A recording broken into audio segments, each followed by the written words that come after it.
Good afternoon, and glad to see a full house here. I'm Donna Martinez. Welcome to the John Locke Foundation. I see lots of familiar faces, and I see some faces we haven't seen in a little bit, and some new folks as well, so glad that you all came out. Governor Martin, welcome. Jenna, welcome. And as you can see, a lot of folks wanted to turn out to hear what you all have to say today, so we're delighted and honored that both of you are here with us today. We know that both Jenna and the governor are going to be making some remarks, and you all probably have a lot of questions as well, so we're going to try to do this real quickly through the announcements and get right to it. I did want to let you know that next Monday we will not have a Shaftesbury presentation. We're going to be doing some special meetings here at the Locke Foundation, so we will be off, but hope that you join us again on February 13th. We're going to be talking about the juvenile justice system in North Carolina and the effort by some to raise the age of juvenile jurisdiction. We're going to be hearing from the Deputy Commissioner of the Juvenile Justice Division from the Department of Public Safety, William Lassiter. So that's February 13th. Hope you will join us for that. The past and future of higher education in North Carolina. We have the two experts here with us today, and Jenna is going to be introducing you to the governor. So let me tell you a little bit about Jenna. It makes me start to feel a little bit old, quite frankly, because I first met Jenna, oh my gosh, has it been almost 15 years ago now? Something like that, when Jenna was an intern here at the Locke Foundation. And I was new here as well, doing some writing and outreach and things like that. But it was very clear right away that Jenna was a star. And so over the years, it has been a delight, and I've been very proud to watch her as she has succeeded, and she's grown, and she's ascended into leadership in North Carolina. And I really believe that Jenna is one of those women to watch in North Carolina. So when she was named president of this organization, I was just so honored and so happy for her. Now, she did start at the Locke Foundation. She has many, many degrees, including a PhD in political science from Chapel Hill. She writes prolifically. She's been published in many publications. She's also taught introductory courses in American politics at UNC Chapel Hill. So we're going to go ahead and get going right away. With that, please welcome Jenna Ashley Robinson.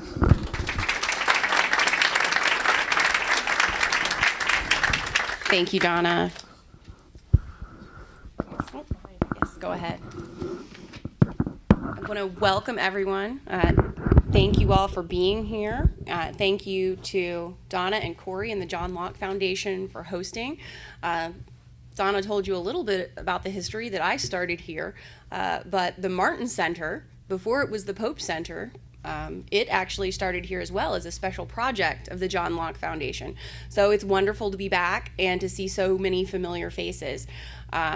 I also want to acknowledge the chairman of our board, Arch Allen, who is here, and of course Governor Martin, who I'll introduce in a few minutes. We also have several Martin Center staff people here, so if any of you have questions about how to get in touch with us after the speech, since of course we've changed all of our contact information, there are a lot of people here who can help you out with those questions. So welcome again to one of our inaugural events as the Martin Center. This is actually our second event that we're holding this year as the Martin Center. The first one was out in Chapel Hill for the Board of Governors focusing on free speech. But this is the first event where I'm able to share a podium with Governor Martin, and that is quite an honor, and I'm excited to have all of you here today. Before I get started, I just want to tell you the order of events. I'll speak for a little bit about where we are as the Martin Center, and then I will introduce Governor Martin, and he will tell you a little bit about why he is interested in higher education and why he was excited to put his name on our work. And then I'll talk some about where we're going in the future, and then we are going to save a lot of time for Q&A. And I hope all of you will have a chance to have your questions answered. So our goals as the Martin Center will remain as they have been for many years as the Pope Center. And the first one on my list, but I think also in our hearts, is to ensure that campuses and all forms of higher education remain marketplaces of ideas.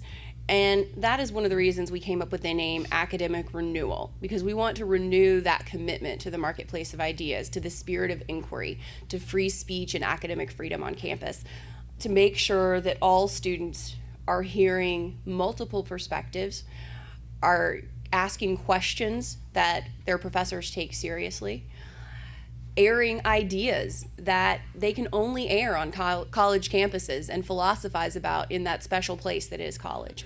And we want to keep that spirit alive, or where it has been neglected, we do want to renew it. And to that end, we support free speech. We work a lot with the Foundation for Individual Rights and Education. In fact, one of the vice presidents from FIRE is on our board, Robert Shibley. We also expose bias where we find it. And that's an important part of the work we do. When we see courses or programs that teach from one particular side that don't invite inquiry, we let you know about it and let parents and teachers and board members know about it, so that we can use our sunshine to make change on campus. We also encourage respect for American institutions and Western culture. We do that by, our first thing we have done is we have created a recommended general education curriculum that is available for universities to adopt. And again, in that spirit of renewal, it is a curriculum that many of you might recognize from your own years in higher education if you went to school before, say, 1970. We've also brought speakers to campus, like Governor Martin. We have brought speakers to campus who share our values and helped students to identify speakers who might not otherwise make it to public university campuses. We've also worked with student groups to help them find professors on campus who will sponsor their organizations. We've worked with Students for Liberty, with Network for Enlightened Women, and with the college libertarians and college Republicans to help them identify those professors who are happy to welcome them on campus. And let me add that these professors are not always themselves conservative, but they are open-minded and they want to welcome ideas on campus.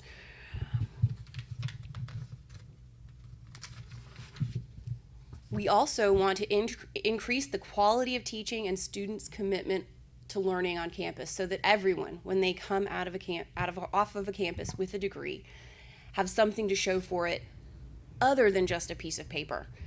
They can say that they have increased their learning, increased their capacity for critical thinking, increased the skills they have, and their capacity for entering the marketplace and the world with ideas that they need to be successful and skills that they need to be successful. So we've done that by supporting stringent admission standards at four-year universities. We recommended changes in the ways students get remedial education, and we've created recommendations for schools of education so that the work that is done at colleges and universities can also have a better impact on K-12 students.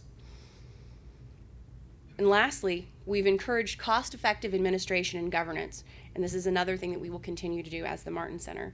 We have opposed tuition and fee increases where they are going only to line the pockets of administration and not to improve instructional opportunities on campus. We've opposed additional spending on higher education when it's going to capital costs or administration or unnecessary student services. We've recommended prudent cuts to athletics, which I know is not popular amongst everybody, administration, and capital projects. And we've encouraged transparency of governance processes and of university budgets. And that brings me to a few places where we've had some success here in North Carolina. We are making headway. I know it seems that more often than not, we are proposing things to change and not applauding the things that have already changed. But here in North Carolina, there have been a lot of positive changes, and many people in this room have been responsible for making those changes come about. One, and I will give credit to the North Carolina Board of Governors on this one, is that North Carolina has adopted the State Authorization Reciprocity Agreement. This is one that I'm very excited about because it means that students can take courses across state lines without having to jump through a bunch of hoops.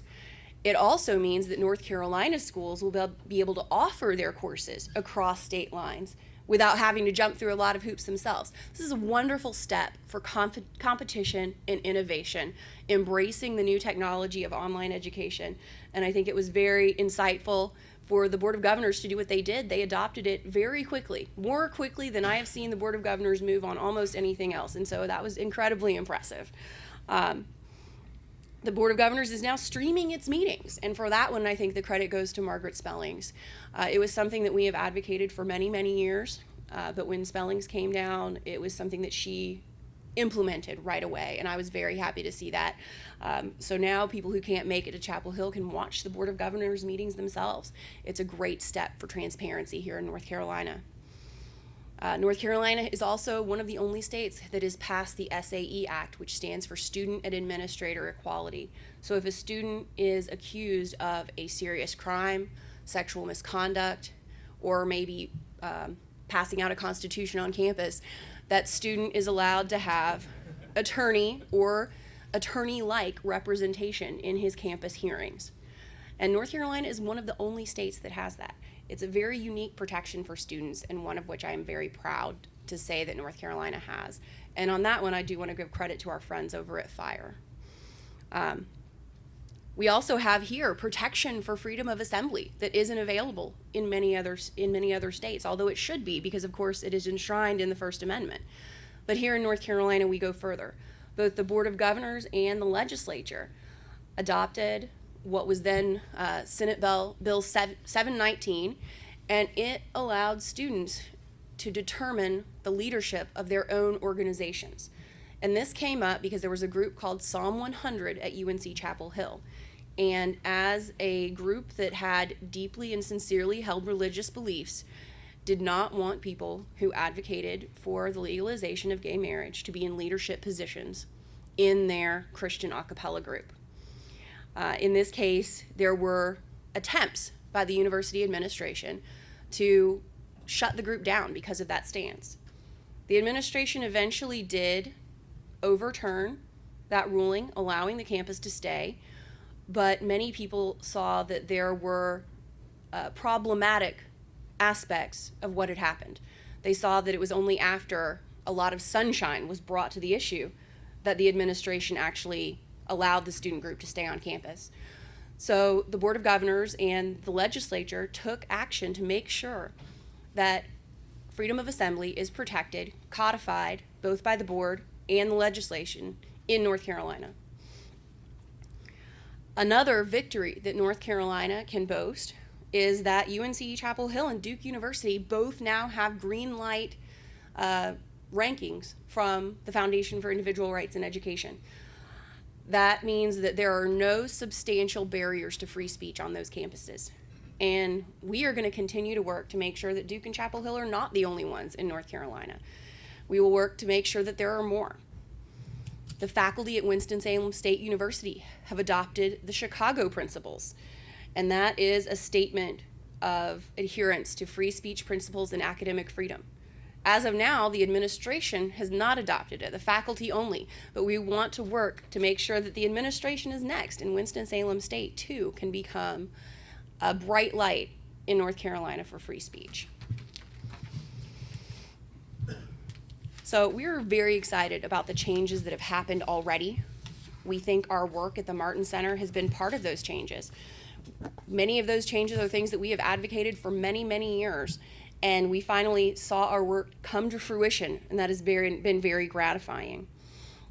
And with that kind of reputation, it might seem confusing as to why we have changed our name. And the reason is really simple, and it has been confusion. Here in Raleigh, we had two organizations named after the same man, John William Pope. And both John Hood and I can tell you of numerous occasions on which we got phone calls that were clearly meant for the other one. John has spoken to higher education groups all about what his vision was for higher education in North Carolina, wondering the whole time why they cared.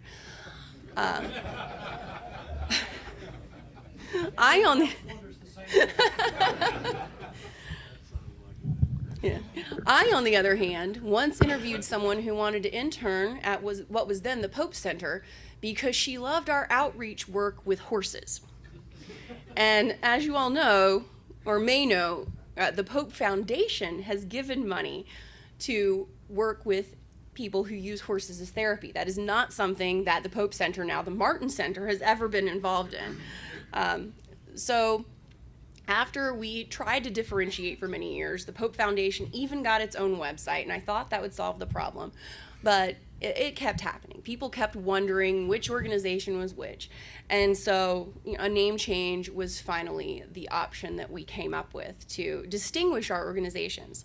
And I'm very glad that we did. We had a long deliberation, and we came up with both the idea of academic renewal and the idea of naming it after a great North Carolinian.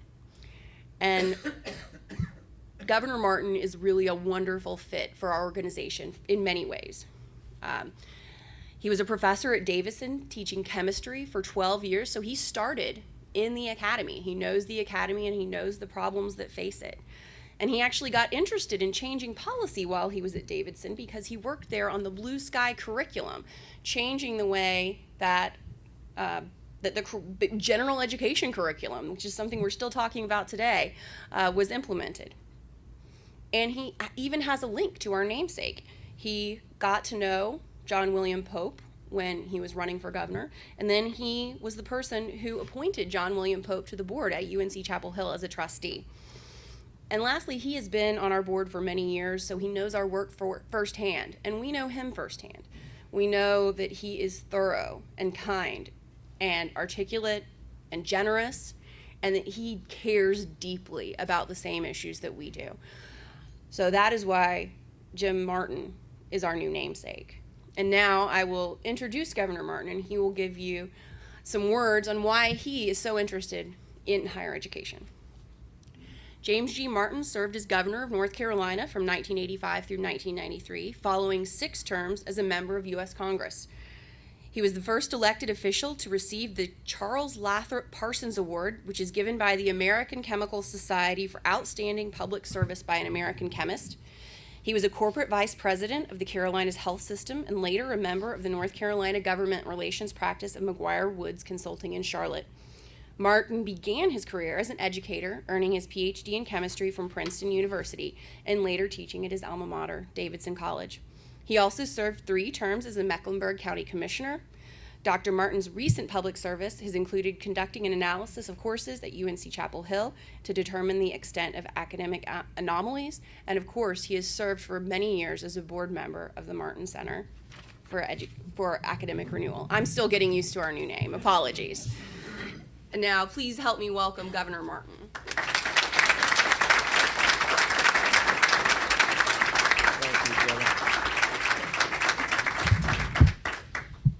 Well, thank you all, first of all, for even being here. Shaftesbury has done well, and I appreciate that, and I'm happy to see you for several reasons. But first of all, if you could put yourself in my mind and think what it would feel like to hear Jenna recite that list of issues and achievements from the Pope Center for Higher Education Policy. And as she did that, how that would honor me to have my fellow directors excuse me from the discussions and plot this idea of the change of names in a way that they could all speak frankly about their misgivings or whatever else they might have, and then come out unanimously with this recommendation. I am truly honored and humbled by it.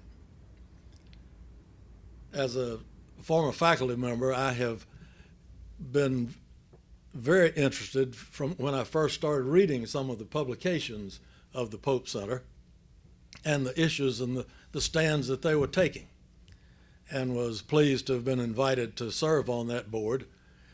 And during that time, of course, during the early years that I was on the board, the Board of Governors of the university system for the state of North Carolina didn't pay a whole lot of attention to what we were more like a gadfly as far as they were concerned. But I'm very thankful that now the Board of Governors is more receptive and has put into practice some of the issues that she's been talking about and others that we'll continue to raise.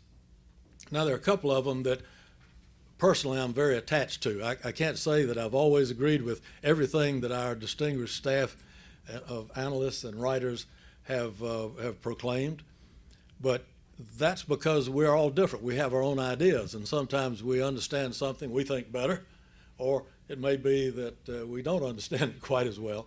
But for whatever reason, I've always said if if we all felt the same way and understood everything exactly the same way, they wouldn't need but one of us to make all the decisions. We wouldn't have to have any arguments about it if we all agreed on everything. But there are a couple of issues that stand out for me. One of them Jenna touched on in relation to free speech and speech codes and the speech police and those sort of things. Back when I was in faculty, as she said, teaching chemistry at Davidson, one of the big issues then was in that area was called academic freedom. And it was to protect those faculty members who were good teachers, but who had views that offended some of the support groups. We had, as you'll remember, a gentleman who taught political science who every week would have an article in the Charlotte Observer, until they held him down to one a week, defending everything that the Soviet Union wanted to do. And he was avowedly a socialist and in many instances was advocated communism. But as long as he didn't do that in the classroom, his teaching was respected and protected and served that institution well. That hasn't transferred as well to the modern day, where it's the conservative thinkers and philosophers who are more shunned by departments that have become inbred, allowing only one point of view. But let me tell you that even back then it didn't work very well for a friend of mine, the same age, came to Davidson at the same time. He was teaching political science. His name was Eugene Miller. And he was disrespected by his colleagues in his field in political science. He had gotten his doctorate in economics, and they said it wasn't from a respected institution because he'd gotten his degree from the University of Chicago. And the University of Chicago, even at that time, I didn't know that much about it. I was teaching chemistry. What did I know? But it was one of the bulwarks against Keynesian economics. And therefore, because he went to the University of Chicago for his doctorate in economics, he must not have proper respect for John Maynard Keynes. And there was a move to get rid of him, and they did. Now, his doctoral thesis was supervised by an economist who was one of the leaders of the anti-Keynesian movement named Friedrich von Hayek. And 2 years after Gene Miller was forced out of Davidson, von Hayek got the Nobel Prize. He became a little more respectable in that point of view. And yet Davidson would have been much better off to have both points of view presented to the students in economics. Now, he was teaching political science, but they could have let him teach in that course. The economics department would never have invited him to come. But that's one of the points that this Center for Academic Renewal, that I'm honored to be associated with in name and in practice, will continue to press forward to see that that issue is raised and respected for both sides. In these day and time, we're so eager to have diversity of so many things. Well, why not diversity of thought? Why not diversity of philosophy and ideology? Why suppress one point of view because it happens to be in the minority or because it happens to be today in the majority of our state? There was one other issue that offended me more when I was asked by the chancellor at Chapel Hill to look into the African American studies in that program. And I will say to you that I realized that I made a mistake in that from my background, I thought that while the athletic issues were important, the more important issue was the corruption of the academic side by failing to supervise a department that had been created under political pressure and was ignored by the administration, by the dean's offices, and had been allowed to carry out whatever it wanted to do. It was as if the faculty of philosophy there was go ye forth into ye streets and do ye thing. And they did. But something that offended me very greatly in connection with that was when I realized that there had been, over the last 30, 40 years, a gradual erosion in the grading system, sometimes called inflation creep for grades, which, just as with the currency, devalued the currency of higher education. Some of you older folks here today will remember when you went to college, the average grade was about C+. And you were honored to be able to make that mark or come close to it. And if you're interviewing a candidate for a job at your business and you see that candidate has a B+ average, you're going to be very impressed if you haven't kept up. But B+ today, outside of the sciences, I'm happy to say, the B+ today is now the norm. It's now the average. And so the B+ student would have been close to Phi Beta Kappa back in our day. Now it's the average.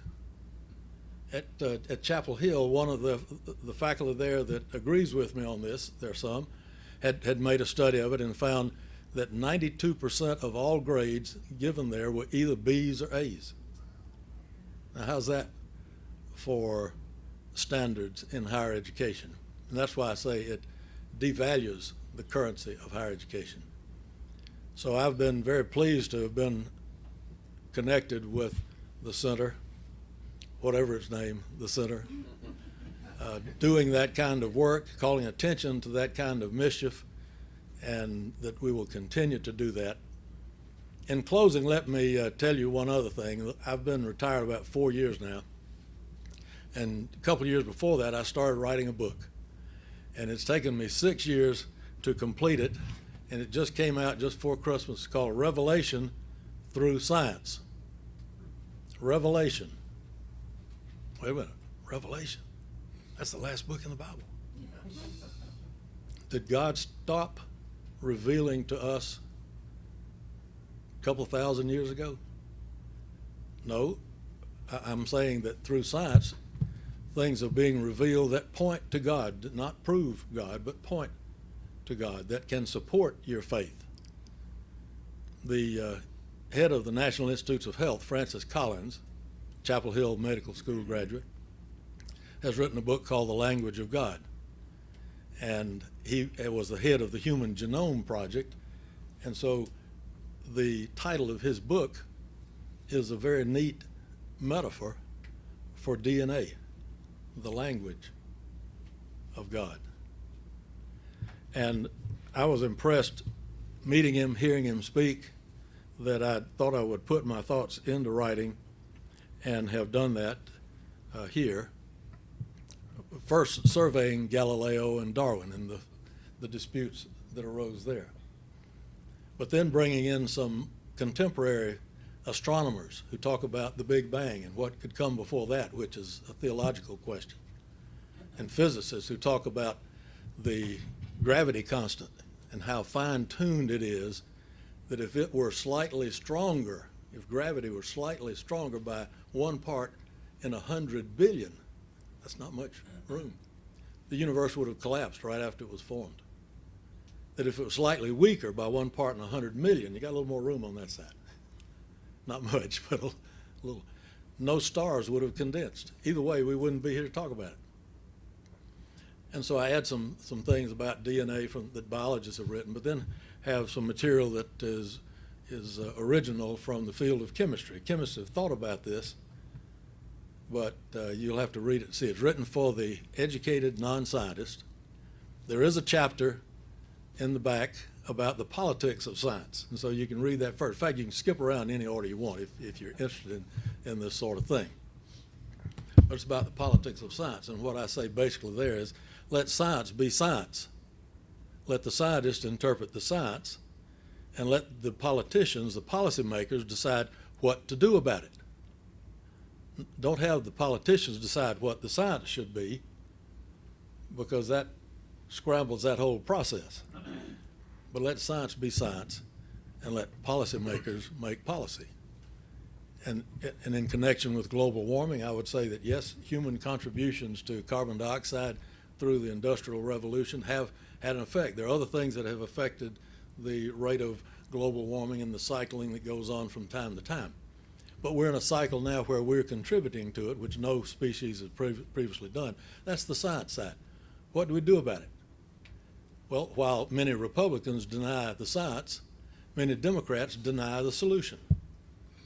And the solution, in my view, is nuclear power. You can do all of the other things, but if you don't provide for nuclear power to generate electricity to replace coal at the power plants, you're not serious about global warming. Let's go to another subject.